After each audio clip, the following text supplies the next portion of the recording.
Coach Sandy. Grabe, overwhelmed po ako sa sobrang happy po, sobrang saya sa nangyari. Alam niyo po kung bakit, in my entire career in network marketing, ngayon na po nangyari sa akin to. Promise po.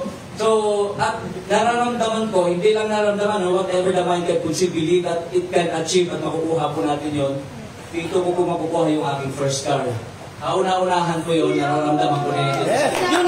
Sobrang napapasalamat ako. I'm grateful, blessed, walang word na pwedeng kumbaga itumbas na pwede kong sabihin sa pagpapasalamat ko kay Coach Fernando. Of course, doon sa tao na yan, kay Coach Harold. Kasi siya po yung naging daan na makilala ko po si Bigfoot. Hindi siya po po. Actually, hindi ko kilala yan Hindi kami close yan. Say hi, hello lang kami yan. So, pinapanood ko lang yan sa dati sa dating company. So, pinapalo ko na siya. Ang dami kong learnings na natutunan. Hanggang sa time na dumating nung time na na-invite niya ako sa Bigfoot. Nung na-invite niya ako, nag-respond ka agad ako. Actually, twice ako in-invite. Pangalawa siya nag-invite sa akin. Doon pa lang ako nag-respond nung tinignan ko yung marketing plan at si Coach Fernand ang nagtutok. Magaling na po. Yung porcento. He is my brother from another mother. Paris kami sangkit. Ay,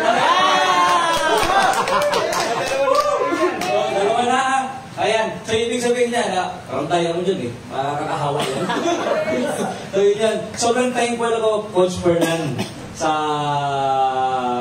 sa wisdom na binigay ng Panginoon para gawin ito. So, sabi ko nga, kung ano man ang kahinatan ng Bigfoot in the next coming years, hindi natin alam, we will never know what's gonna happen in the next coming years tomorrow. Hindi natin alam yun. Alam ko na kung sino-sino yung mga taong sasamahan ko. Coach, ako po. Thank you,